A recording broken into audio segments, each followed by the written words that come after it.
He asked me to come back, I answered the phone. Hello, who is it? A dog with his bone. My sharpening skills with the word is the flex, and it ain't about checks and my yes. The message, my passion still don't muzzle me while I'm threshing. Ray, she says, looking at Matthew 7 and 24. All righty, let's get Matthew 7 and 24. Y'all want the Bible today. All right, looking at Matthew 7 and 24, those words referring back to all of Matthew 5, 1 through 7 through 23. There is any words, obviously, that person hears of the Lord and follows is like one who will build his house that is wise. But yes, contextually, if I'm looking at this what I talked to you guys about, and I'm looking at this kind of this sandwich of teaching, right? You have Jesus gathering together all of the disciples, but primarily focusing on the 12 who would go on to be his missionaries or his apostles. One obviously hangs himself and is a betrayal, and so Jesus takes them to a mountain. He begins to give them the beatitudes. He begins to give them the upside down nature of what it means to be a follower of his, which is so critical and it's important, especially when you look at those beatitudes. I've been walking through the beatitudes with my men in discipleship group, and how many of those beatitudes are really a proclamation of Jesus to his disciples on how to grieve and mourn and await, how to grieve sin, grieve evil, mourn the evil of the world while awaiting the expectation of his second coming, in which they will be comforted, in which they would inherit the earth, right? And so he gives all of these teachings to his disciples. And as he closes up that section, now that segment, he lets them know, hey, and anyone who hears these words of mine, acts on them, will be like a wise man who builds his house on the rock, and the rain fell and the floods came and the winds blew. And everyone who hears these words of mine and does not act on them will be like a foolish man. And the rain fell and slammed against the house, and it collapsed. And when Jesus had finished these words, the crowds was amazed at his teaching, for he was teaching them as one who had the authority and not as their scribes, right? And then verse 1 of chapter 8 says, and when Jesus came down from the mountain, right? So we know that now we've closed this section. Remember, settings, when you're looking at contextual things, this geographical changes, settings changes, let you know if you have a change in a setting, which lets you know you have a change, you kind of close one pericope up, and you kind of beginning a new one. And so Jesus goes up to the mountain to teach in Matthew chapter 5. He finishes his teaching and he comes down from that mountain, which means contextually, yes, when Jesus is saying that in Matthew 7, he is referring back to the things in which he had just taught his disciples. But forward thinking, it applies not just to what he said, but it applies to what he will say as well. So it's not, so though he has not spoken other words yet, the same principle what he's saying in Matthew 7 applies to all of the teachings that he will give to his disciples moving forward. Hopefully that makes sense.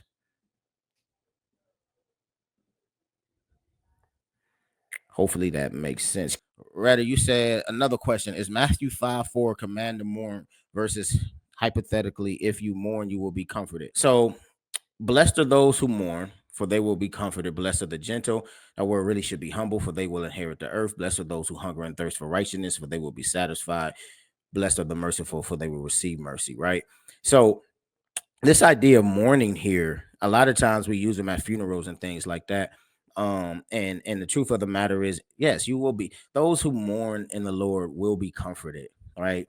But there's a very specific thing that Christ is talking about here that he sandwiches in verses 4, 5, and 6, right? Blessed are those who mourn. This word is the idea, is the word in which we get the idea of a lamenting, right? Blessed are those who are mourning. Blessed are those who are lamenting what? Over the sins of the people, right? Why? For they will be comforted. Why? Because it is those individuals who are mourning over sin, who one won't walk in unrighteousness, who won't walk in wickedness. Rather, instead, these individuals will turn from sin and wickedness. And so verse 4 is really is saying, hey, all of you who mourn and lament over sin, and are not participants in sin. Though you are lamenting over the conditions of the world, the conditions of the church, the conditions of your heart, right? You will be comforted. When will you be comforted? When Christ comes and he removes all sin and wickedness and he wipes away every tear and all suffering ends. He's saying, if remember, he's trying to give them an eternal view, an eternal perspective. Same thing with blessed are the gentle or blessed are the humble, they will inherit the earth. If you go read Psalms 37, that's taken directly from there, which is a passage about trying to teach his people not to envy the wicked to the point that you turn to do the things of the wicked because the wicked appear to be prospering. He says, no, instead, blessed are the humble, for they will inherit the earth. Who are the humble? Those who continue in the ways of the Lord, despite mockery, despite scoffing, despite wickedness in the world. They will inherit the earth. Why? Because they have continue with the Lord despite their own desires and despite the desires of the world. And the same thing when he said, blessed are those who hunger and thirst for righteousness, those who desire, who are and that righteousness is not good deeds there. Blessed are those who hunger and thirst for righteousness. It's the idea, blessed are those who hunger and thirst for the vindication of wickedness, right?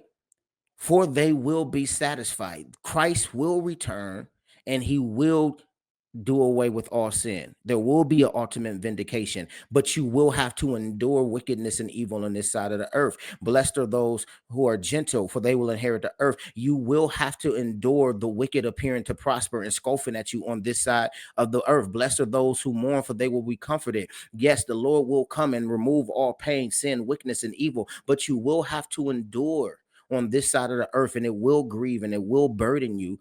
But there is an eternal perspective. Christ is returning. There will be comfort. There will be vindication, and there will be an inheritance of the earth. In light of that, verse 7. But don't let all that get you too buffed up. Don't let all that puff you up, looking at the wicked. Aha, your day is coming. Verse 7. Blessed are the merciful, for they will receive mercy. Right? Hey, by the way, I know I'm saying all of this, but guess what? Blessed are those who are merciful to the wicked, who are merciful to those who are not. Why? For they will receive mercy. Why? Because it was the mercy of the Lord that met you when you was wicked, when you was evil and prospering in your evil against those who was walking with the Lord. So don't get all too excited about the day of vindication, right? Because but while you're here to show mercy. Why? Because it's the mercy of the Lord that leads people into repentance. So yes, there's a day of vindication coming. There's a day of comforting coming. There's a day of inheriting the earth and being satisfied. But what I need you guys to understand is that you're left here to be mercy bringers, to communicate the mercy of God through the gospel of God. Right? So yeah, anyway.